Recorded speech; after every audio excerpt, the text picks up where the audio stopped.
এখন কৃষকদের যে প্রশ্ন, আপনাদের যে যার প্রশ্ন আছে আপনারা উঠে দাঁড়াবেন, যা দরকার আপনারা বলবেন, আপনাদের কি সমস্যা ওইটা বলবেন, আপনারা যে যা বলবেন ওনারা নোট করবে। এই নোটগুলা পরবর্তীতে মোটামুটি সব ইউনিয়ন, সারা বাংলাদেশের যে ইউনিয়ন থেকে একত্রিত করে তারেক জিয়ার কাছে পৌঁছায় দিবে। আপনারা যার যা সমস্যা আছে বলবেন, দিল খুলাসা বলবেন, কোনো সমস্যা নাই, ভয়ের কোনো কারণ নাই, যে যা বলবেন আপনারা বলেন। আসসালামু আলাইকুম, আমার নাম কামরুল সরকার, আমার গ্রাম বাড়ি হলো হাটুরা সরকার বাড়ি। আমাদের গ্রামে খাল আছে কিন্তু খাল বন্ধ হয়ে গেছে, অল্প অল্প পানি যায়, তার জন্য আমাদের জলাবদ্ধতা হয়, এই জমির ক্ষতি হয়। এবারে জমিতে পানি আটকে আমাদের জমিনে অনেক ফসল নষ্ট হয়েছে। তারপরে ফসলের জমিনের উপরে অনেকেই যারা ক্ষমতাবান তারা গাছ লাগাই দিচ্ছে, জমিনতে ফসল হচ্ছে না। এটা আমরা আর কি আছে দমন চাই, কারণ জমিন যদি গাছ থাকে ওই জমিনে ফসল হয় না, ওই জমিনে ক্ষতিগ্রস্ত হয়, পোকামাকড় আক্রমণ করে বেশি, সেমার কারণে ফসল একদম মার যায়। কারণ ফসল যদি আমরা না পাই, আমরা কৃষক তাহলে আমরা কি করব? আর আমরা তো বীজ তারপরে সার এগুলো তো পাই নাই, এগুলো কোনো সময় পাই নাই, কারণ আমরা ওই যে বিএমপি করি, আমাদের দোষ একটাই। এই জন্য আমাদের দাবি এগুলো যাতে আমরা পাই। আমাদের বন্ধের একটা সমস্যা, যে কলটা ছিল এটা বিগত আওয়ামী লীগের সরকারের আমলের যে নেতা ছিল হাতে তো ছিল, পানি টেনে আমরা পাই নাই, সেখানে আমরা গৃহস্থী করতে পারি নাই। মোহাম্মদ শামসুল ইসলাম, আমাদের এখানে প্রবলেম হলো আমাদের একটা সেচ ব্যবস্থা নাই, যেও ছিল সেটা সরকারি বহু দিনের পুরনো, ওইটা বেচে আওয়ামী লীগের লোকেরা খায়া লাইছে, এখন আমরা পানি পাইতেছি না। আর একটা ডিপটি কল হইলে, কলের নাঙ্গল হইলে আমরা আনছে, আমরা মোটামুটি কিছু আহার অন্যতনা আমাদের বউ বাচ্চাদেরকে নিয়ে আমরা করতে পারবো, এটাই আমাদের কাছে আহ্বান। আসসালামু আলাইকুম, আমার বাড়ি সাইলটা ইউনিয়ন দামাল গ্রাম, ঠিক আছে। আমি কৃষি কাজ করি, আর যে আমাদের কৃষিতে কোনো কিছু সুবিধা পাই না, এবং সারের দাম বেশি, পানির দাম বেশি, সব কিছু দাম বেশি। আমরা চাই যে সারের দামটা কমুক, পানির দামটা কমুক, আমরা কৃষি কাজ করে চলতে পারি, আমাদের একটা মূল্যবান থাকে, ঠিক আছে। আমি এটা চাই যে সরকার আমাদের তারেক জিয়া আমাদের এই সুবিধাটা করে দেব, যাতে আমরা একটা মূল্যবান থাকে। আমরা ধানের দাম কম, সারের দাম বেশি, পানির দাম বেশি, সব কিছুর দাম বেশি, আমরা এই তুলনা আমরা কৃষি কাজ করে আর সুবিধা করতে পারি না। আমরা চাই যে আমার নেত্রী, ঠিক আছে, আমাদের সহযোগিতা করুক, আমরা কৃষি কাজ করে চলতে পারি, সেই দাবি আমরা। আমার নাম সাজান। আসসালামু আলাইকুম, আমি মোহাম্মদ শাহজাহান, 8 নম্বর। আমার প্রস্তাব, আমরা কৃষি নির্ভরশীল দেশ, আমাদের বড় মৌসুমে আমাদের ডিপ টিউবওয়েল আছে, আমাদের দেখা যায় পানি সরবরাহকালে যেদিকে কাছে এই পানিতে ফসল নষ্ট হয়, আর দূরের যারা জমি আছে তারা পানি পায় না। আমার আপনাদের কাছে বলার উদ্দেশ্য হলো এটাই যে আমাদের এই ড্রেনগুলো যদি পাকা হয়, পানির সেচ ব্যবস্থাটা সুন্দর হবে, সুন্দর ফসল হবে। এত আমি আপনাদের বা বাংলাদেশ নবনির্বাচিত সরকার যে হবে, ওনার কাছে আমার প্রশ্ন একটাই যে উনি যেন আমাদের নির্বাচিত সরকার না, বিএনপি সরকার ক্ষমতায় গেলে সরকার, অর্থাৎ আমাদের জাতীয়তাবাদী দলের সরকার তাহলে আমাদের দাবি যেন পুনরায় আমাদের এই পানি সেচ ব্যবস্থাটা যেন সুন্দর হয়, এই প্রত্যাশা। আসসালামু আলাইকুম। বিসমিল্লাহির রহমানির রহিম। আমার নাম সালাম, আব্দুল সালাম, বাড়ি আমার দামাই 9 নম্বর রোড। আপনাদের কাছে আমি একটা দাবি, এই দামাই অনেকেরই আমি দেখতেছি আমার জমাজমি বা আমার এই যে জিয়ারমলের একটা খাল আছে, এই খালটা আমার এত সুবিধা আছে, লক্ষ লক্ষ মাছে গৃহীত করতেছে, পানি টানি হিপজা এই খালটা তারা বরাদ করছে, বুঝছেন। আর আমি বিএমপি করে দেখি আজকে 14 বছর বাড়ি ছাড়া, বুঝছেন, কোনো একটা সুবিধা নেই, সারে লাগিয়ে গেলে হয় না, পানি লাগিয়ে গেলে হয় না, তেলে লাগিয়ে গেলে হয় না। এই যে একটা দাম বাড়াইছে, আঙ্গর কোনো নাম কাম নাই, সবে কাতারে টাকা আঙ্গরে গুদাই করে দেয়। আমরা এই বিভিন্ন ধরনের সমস্যা থাকছি, বুঝছেন। মামলা সামলা তো অনেকে হয়রানি করছে, আঙ্গরে বিদায় ব্যাপারে আমরা কিবা চলাম, এই ফ্যামিলি টেবিলে একটু খেতে ফেলা দানো না, গিরিশ পারি না, সার পাই না, তেল পাই না, অনেকই সমস্যা। এই যে জিয়ার আমলের খাল, আমি জিয়ার সৈনিক, আমি এই জিয়ার আমলের খালটা এত সুন্দর পালা পাইতাম, লক্ষ লক্ষ মাসে কৃষি করছে, এই খালটারে বরফ করেছে, এই খালটা আমরা আবার এই খালটা আমরা উদ্বোধন করবার চাই, আমি এই আমার দাবি। ধন্যবাদ, সুন্দর প্রশ্ন। আসলে কৃষকদের সবারই দাবি একটা যে জিয়ার খাল যে বলতো আর কি, আমরা তো দেখি নাই, আমরা শুনছি জিয়ার খাল, তো ওই খালগুলা খননের মেইন সবারই একটা মনোভাব যে আমি বুঝলাম। আপনাদের ঊর্ধ্বতন কর্মকর্তার কাছে আমার দাবি, আমি আব্দুল্লাহ নিহাত, আমার দাবি আপনারা এইটা বিষয়ে একটু বলবেন, যারা ঊর্ধ্বতন কর্মকর্তা আছে সবাইকে বলবেন। আপনার কাছে বিশেষ করে আপনার কাছে আমার দাবি, আপনি এটা দেখবেন।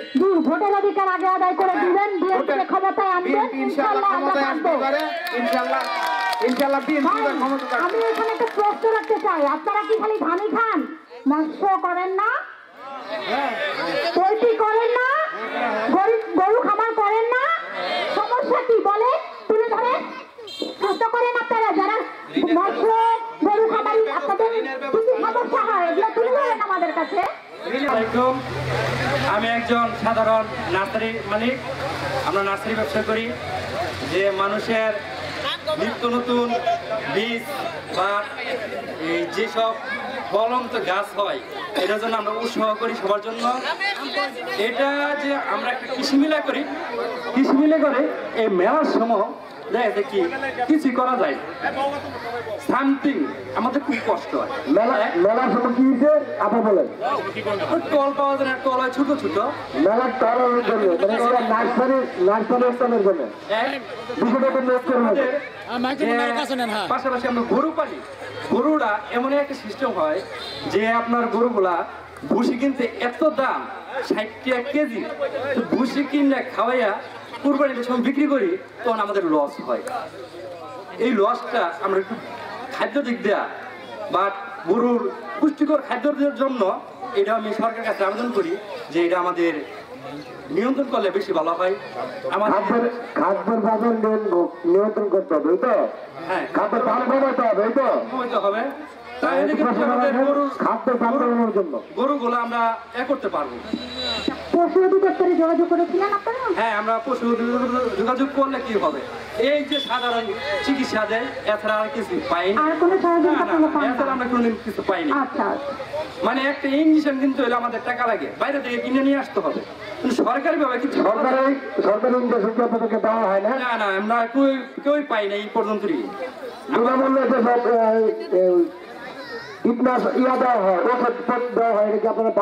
আমি স্বপ্ন দেখি নাই যে কোনো বিনা সরকারি ভাবে কোনদিন পাওয়া গেছে না। এই বিষয়টা একটু নোট করে রাখেন তো, কোনো ওষুধ সরবরাহ করা হয় না। আমার গরু চামড়া ফুটে গেছে, ওই গরুটার আমি চিকিৎসা করতে আমার এই 20-25 হাজার টাকা খরচ গেছে গা। মানে চামড়া ফুটে কোনো সুবিধা পাইনি, বরঞ্চ সুতরাং এই গরু পাইলা আমাদের কি করতে হয় জানেন? আমরা এই গরুটা করি আমরা 7-10 বছর, আর নার্সারি ব্যবসা করি আমরা 60 বছর যাবত। কোনো সুবিধা পান নাই, কোনো একটা বীজও পাই নাই, কোনো একটা ওষুধও পাই নাই, মানে পাইনি তো পাই নাই, মানে কিচ্ছুই নাই। আমেরিকা মানে আর অত 2-4টা মামলা দিয়ে গরু বেচা মামলা চালা লাগছে আমার এই অবস্থা হয়। গরু পাইলে কি করবো, নার্সারি করে কি করবো, আর কৃষি করে কি করা দেবো? আমাদের এই একটা আবেদন, যারা যারা কৃষক তাদেরকে একটু পাশে থাকলে খুব ভালো হয় আর কি। আমাদের তো পাশে কেউ থাকে না, কোন সরকারও থাকে না। আপনাদের পাশে থাকার জন্য তো আমরা আসছি। মনে করি কৃষক অনেক সুখী হবে। আমাদের তারেক রহমান সাহেব আপনাদেরকে কাছে করানোর উদ্দেশ্য কি, আপনাদের দুঃখের কথা, কষ্টের কথা জানার জন্য এবং তুলে ধরার জন্য, আপনাদের সমস্যাটাকে তুলে ধরার জন্য আজকে আমাদের এই সাধারণ কৃষকের সাথে আমাদের এই সময় আপনাদের সাথে সরাসরি কথা বলার জন্য। প্রয়োজন যদি আপনার বাড়ি বাড়ি যাওয়ার নির্দেশ আছে আমার। আমাদের গরুর যে এই অবস্থা, আমাদের গরু অনেকগুলো মারাও গেছে, ভালো তো আর্থিক অবস্থা খুব দুর্বল, ঠিক আছে, আমাদের জন্য একটু ধন্যবাদ, সরকারি লোন করে দিতেন তাহলে একটু বেশি ভালো হইতে। আমার নাম মানিক বল, আমি চাই আপনার কাছে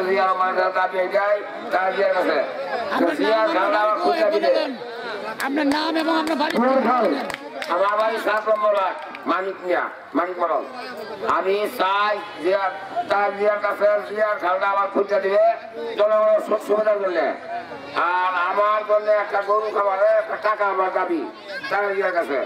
আমার ছেলে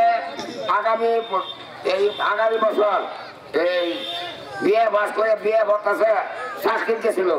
এই খবর কথা খুব ভেরিফিকেশন দেয় না, একদিন করে দীক্ষা হচ্ছে এই 6,000 আমলে। কারণ আমার একটা চাকরি দরকার।